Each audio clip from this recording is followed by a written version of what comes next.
A Bíblia explica, com os pastores Enoque Bento e Carlos Gualberto. Olá, amigos internautas, a paz do Senhor Jesus. Com muita alegria, estamos iniciando mais um programa. A Bíblia explica. Ao meu lado está aqui o pastor Carlos Gualberto. Paz do Senhor, meu pastor. A paz do Senhor Jesus, pastor Enoque. Quero também saudar aos amados ouvintes, amados internautas que nos acompanham. Que a graça e a paz do nosso grande e poderoso Deus seja com cada um. E vamos que vamos, né, pastor? Vamos estudar a palavra, lendo, e a Bíblia vai nos explicar. Amém. Nós estamos alegres porque Deus nos deu esse privilégio, né? Nos concedeu esse privilégio de estarmos reunidos aqui para a gente estudar a palavra. Então, nós vamos continuar falando um pouquinho, né, sobre... há três pessoas na Trindade, né? Há três pessoas lá nos céus, divididos, separados, como a Igreja Católica ela professa, e várias igrejas evangélicas entrou nessa filosofia, né? Então nós vamos, à luz da Bíblia, continuar falando do mesmo assunto para que os irmãos, os internautas possam buscar da parte do Senhor, através da Bíblia, o melhor entendimento, tá bom? O melhor conteúdo, em nome do Senhor. Não é isso, pastor Carlos? Isso mesmo, pastor Enoque. E para darmos a partida, né, desse estudo desse dia, vamos lermos a palavra do Senhor, o livro de Colossenses, capítulo de número 2, verso de número 9, meu pastor, que diz assim a palavra: porque nele habita corporalmente toda a plenitude da divindade. Essa palavra, meu pastor. Pois, como o senhor acabou de nos dizer, a Igreja Católica e outras muitas denominações crê-se em uma trindade, né, pastor? Pois bem, é um assunto relevante que está aí nas redes sociais, na internet, e até muitos trinitários afirmam que essa doutrina da trindade ela é difícil o entendimento. De fato é sim, né, meu pastor? Pois a palavra que acabamos de ler nos diz que nele, em quem está dizendo? Em Cristo, habita corporalmente toda a plenitude da divindade. Então, onde logo, pastor, ficamos com um pensamento meio duvidoso. Como pode Deus três pessoas distintas? A dificuldade de entendimento quanto a explicar isso, porque as pessoas pegam essa divindade no Cristo a partir do momento que ele está aqui na terra, como cordeiro. Aí fica confuso. Cristo, Jesus, ele é o próprio Deus em excelência, em divindade, é a partir do momento que ele é assunto ao céu. A partir da sua ascensão. Aí sim, porque quando ele estava aqui na terra, ele ora era homem, ora Deus. Ora homem, ora Deus. Aqui ele era filho de Deus. Mas quando ele é assunto ao céu, aí o apóstolo Paulo diz, porque nele habita corporalmente toda a plenitude da divindade. Então é a partir do momento que ele foi assunto ao céu. Né? Sim, verdade. Então é preciso analisar, né, caros internautas, irmãos em Cristo Jesus, pastores, teólogos, é preciso a gente compreender isso. Quando Cristo estava aqui na terra, ele era o Cordeiro. O Cordeiro e o Espírito, o Espírito que conduzia ele, é o Espírito que falava com ele, e Mas a partir do momento que ele morreu, ressuscitou, e o corpo dele foi transformado e ele foi assunto ao céu. Sendo assunto ao céu, toda a plenitude da divindade, o que é divino, né? O Espírito Santo, Deus Espírito, assumiu aquele corpo. E agora, nele habita corporalmente toda a plenitude da divindade. Não há uma separação, mas Deus é o próprio Jesus Cristo. E Jesus Cristo é o próprio Deus. Amém. Amém, pastor. E, assim, é uma pergunta, né? Que se faz, os comentários que se comentem. Então, podemos dizer, meu caro pastor, que o Cristo, né, o Cordeiro, seria, então, no caso, um braço de misericórdia do nosso Deus? Exatamente. Deus, ele é espírito, ninguém consegue vê-lo. Sim. Ninguém consegue. Só sentia sua glória, né? Sim. Os anjos. A Bíblia diz que eles viravam o rosto para não ver a glória. Está lá em Isaías capítulo 6. E eles gritam santo, santo, santo, mas não podia ver a glória. Então, mas o que acontece? Deus, ele se fez carne através do Verbo. O Verbo não é a segunda pessoa da Trindade, não. É o próprio Deus, é o próprio Pai. Né? São João, capítulo 1. Estou abrindo aqui, pastor. Faça isso mesmo, internautas. Pega a Bíblia, vai lá, folheia, para não ficar somente no que nós estamos falando. Mas analisa, vê e realmente se isso é verdade. João, capítulo de número 1, meu pastor, e verso de número 1. Isso, o que diz aí, pastor Carlos? No princípio era o Verbo, e o Verbo estava com Deus, e o Verbo era Deus. Verso de número 1. Segundo diz, e ele estava no princípio com Deus. Todas as coisas foram feitas por ele, e sem ele nada do que foi feito se fez. Isso. Jesus não estava lá no início num corpo. Em um corpo, não. Numa matéria, não tinha um corpo.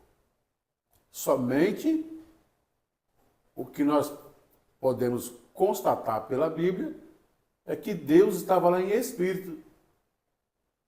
E ele então toma posse da palavra, né? E a partir da palavra ele diz: haja luz, haja expansão seca, tudo através da palavra. Mas Deus tinha um projeto para salvar o homem. E aí precisou desse Deus que é Espírito, que ele também é o Verbo, se manifestar em carne. Porque Deus é Espírito. São João capítulo 4, versículo 24. Deus é Espírito e importa que os seus adoradores o adorem em Espírito e em verdade. Então, Deus, Espírito, ele se fez carne por meio de Cristo, o corpo, por meio de Maria. Então, obra e graça do Espírito Santo. O versículo 14, como é que diz, pastor? Versículo 14 diz assim: e o Verbo se fez carne e habitou entre nós, e vimos a sua glória, como a glória do unigênito do Pai, cheio de graça e de verdade. Isso. Então, pesquisando a Bíblia, nós vamos entender que aquele Deus, Espírito, ele não podia ser dentro do contexto Deus para um ser humano. Ele pode todas as coisas, claro. Sim, verdade. Mas ele jamais se manifestaria em espírito para nós, para salvar o homem, porque nós nem suportaríamos a sua glória. Mas ele se manifestou em carne. 1 Timóteo, capítulo 3, Isso aí. versículo 16. Se você tiver uma Bíblia King James, versão King James ou NVI, estude lá para você ver o que diz lá esse versículo. Primeira carta do apóstolo Paulo a Timóteo, capítulo 3, versículo 16. Como é que diz aí, pastor? E sem dúvida alguma, grande é o mistério da piedade. Aquele que se manifestou em carne, foi justificado em espírito, visto dos anjos, pregado aos gentios, e crido no mundo e recebido acima na glória. Aleluia! Aleluia!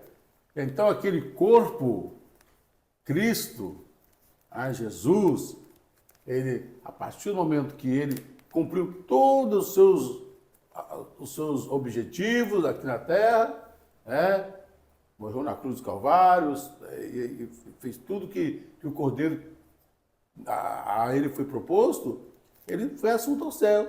E aquele poder, todo poder, entrou naquele corpo.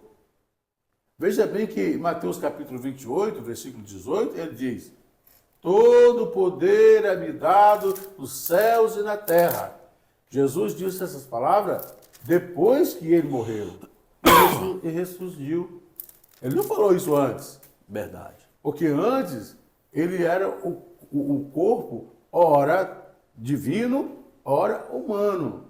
Mas depois que ele morre e o seu corpo passa a ser glorificado, então todo o poder foi lhe dado nos céus e na terra. E quando ele adentra aos céus, aquele corpo assume toda a plenitude da divindade. O que é pleno? Pleno é completo, é 100%. Glorificado o nome do Senhor Jesus. Tem mais um versículo aí, pastor? O pastor tem. Vamos raciocinar um pouco, né? Vamos pensar um pouquinho.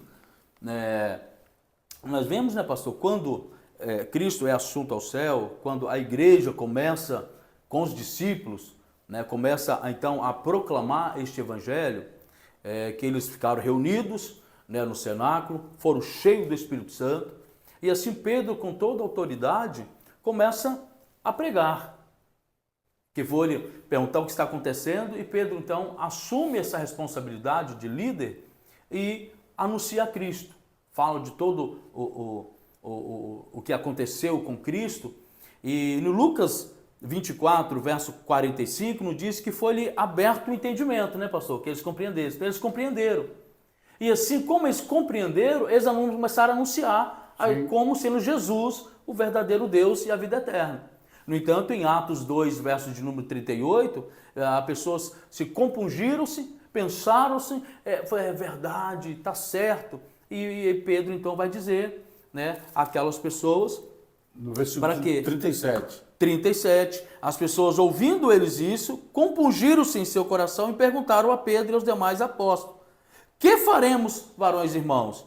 Aí no verso 38, Pedro responde: arrependei-vos e cada um de vós seja batizados em nome de Jesus Cristo para perdão dos pecados e recebereis o dom do Espírito Santo. Isso no capítulo 2 de Atos dos Apóstolos. Se nós vemos mais à frente, vamos ver que quase umas 5.000 almas também aceitam Jesus, né, diante da pregação dos discípulos, que anunciaram a Jesus como o único e verdadeiro Deus. Mas aí, pastor Enoque, é uma pergunta que não quer calar. Então, de onde surgiu a Trindade? De onde surgiu esse termo, um Deus em três pessoas distintas? Porque realmente é de difícil entendimento. Porque se nós voltarmos no passado, vamos ver lá Deus falando para a nação de Israel, em Deuteronômio 6,4, ouve, ó Israel, o Senhor nosso Deus é o único Senhor. E hoje nós temos essa trindade falada, né, aceita por muitos e não. De onde vem? Tem um início, pastor? Pois é. No ano de 155 já na nossa era, claro, existia um homem chamado Justino de Roma. Ele foi um dos primeiros, ou o primeiro, a trazer essa tese, essa filosofia para o meio cristão, de que Deus era trino. E de lá para cá, o meio cristão passou por várias reuniões de concílios ecumênicos, né? E foi assim até chegar no ano 325, quando já o imperador Constantino, juntamente com alguns filósofos como Tertuliano, né? Agostinho de Hipona, então esses homens, eles cunharam e firmaram a doutrina da Trindade. Mas os apóstolos nunca creram em uma Trindade. Para bem disso, para nós entendermos, capítulo 19 dos Atos dos Apóstolos, nós vemos lá que Apolo e Paulo, eles saem numa incursão e um fica na parte superior da cidade e outros desce. Paulo desce até Éfeso. E ali ele encontra 12 varões. Paulo pergunta para eles: vocês já foram batizados com o Espírito Santo? E eles disseram: nós nem sabemos que haja Espírito Santo. Ora, Paulo diz: vocês foram batizados em quê? Nós fomos batizados no batismo de João. Paulo disse: vocês foram batizados com o batismo do arrependimento. Mas vocês precisam ser batizados em nome de Jesus Cristo. E Paulo batizou eles, depois Paulo impôs as mãos sobre eles, e eles receberam o Espírito Santo. A curiosidade é a seguinte: por que o apóstolo Paulo, sendo doutor e pregador dos gentios, não disse para eles: olha, o Espírito Santo é a terceira pessoa da Trindade? Ele não fez isso. Sabe por que ele não fez isso, amado irmão? Porque o apóstolo Paulo não pregava a Trindade, mas o único verdadeiro Deus, que é o mesmo Deus lá de Moisés, o mesmo Deus do Gênesis, o mesmo Deus do Deuteronômio, o mesmo Deus de Elias, o mesmo Deus de Daniel. Agora ele se fez carne. E o nome dele é Senhor Jesus Cristo. Aleluia.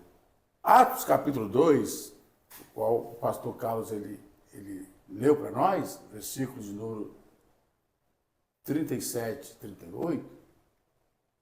Olha só, a partir do versículo 1, vamos, para a gente entender melhor, apóstolo Pedro, ele explica que Jesus Cristo é o Filho de Deus, e verdadeiramente ele era, aqui na terra, ele era o Filho de Deus. Né? E ele diz por várias vezes: o Pai é maior do que eu. Que Pai é esse? O Espírito. E ele orava ao Pai, ele falava com o Pai, ele ouvia as instruções do Pai. Né? Porque ele estava exercendo a função de filho, aquele corpo de filho e, ao mesmo tempo, de cordeiro. Apóstolo Pedro, pregando o Evangelho, ele, em momento algum, ele disse que Jesus Cristo era a segunda pessoa da Trindade. De forma alguma. E, em momento algum, ele disse que o Espírito Santo era a terceira pessoa. Não.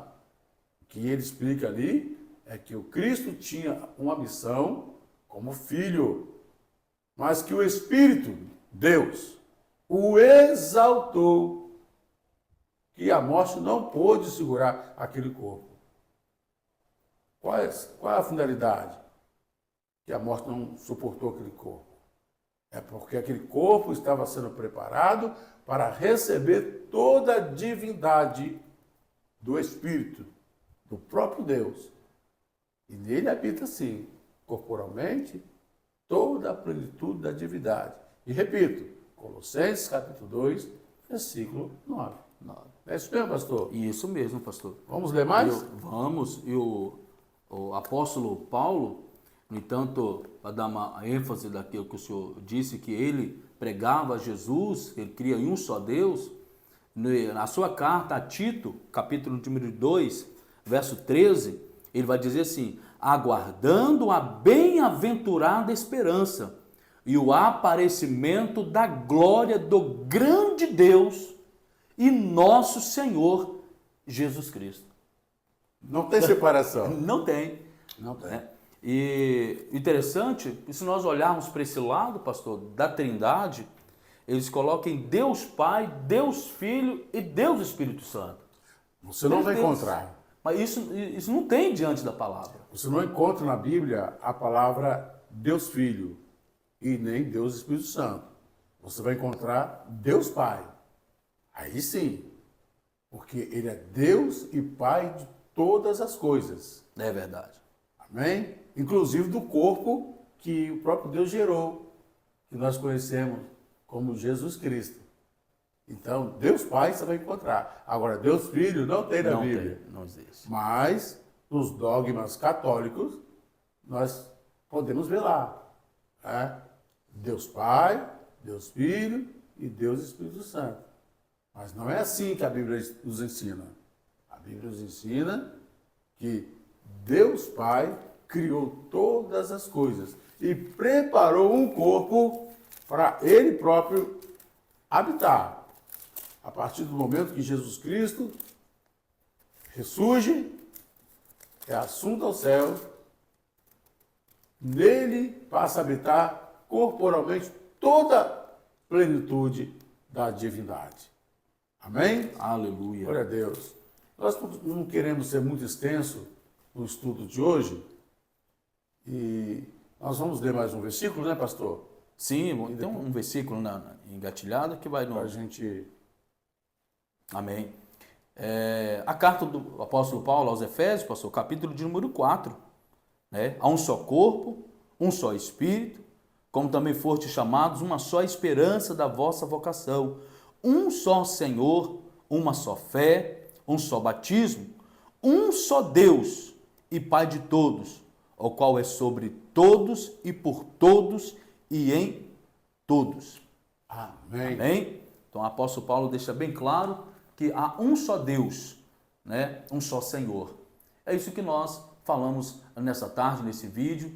E se tem alguma dúvida, ou ficou algo ainda, né? Ou tem algo a complementar, nos comentem, nos enviem o seu comentário, tire suas dúvidas, que nós vamos diante da palavra do Senhor lhe responder e chegarmos a um senso, vai compreender que há um só Deus, um só Senhor. Aleluia. Às vezes você, querido ouvinte, e você internauta, talvez você diz, mas eu creio em um só Deus. Amém, eu entendo isso que você entende, que você crê em um só Deus. Mas você precisa crer que Jesus Cristo é o próprio Pai. Ele é o próprio Pai. Essa é a dificuldade de muitos. Se você entender que Jesus Cristo é o próprio Pai, aí sim você compreendeu um grande segredo e descobriu um grande tesouro que ninguém pode tirar de você. Aleluia. Tá bom? Nós vamos ficar por aqui e na próxima edição eu quero, juntamente com o pastor Carlos, nós vamos falar um pouquinho sobre estar à direita do Pai, a visão de Estevão, lá do Atos capítulo de número 7. Nós vamos falar um pouco do Apocalipse. Então, para você entender com mais clareza. Isso nós faremos no próximo programa. E assim, que Deus te abençoe e te guarde, Que a paz do eterno e Salvador Jesus Cristo esteja sobre a tua vida, sobre a tua família. E até o próximo programa. Um beijo no coração de vocês. Graça e paz.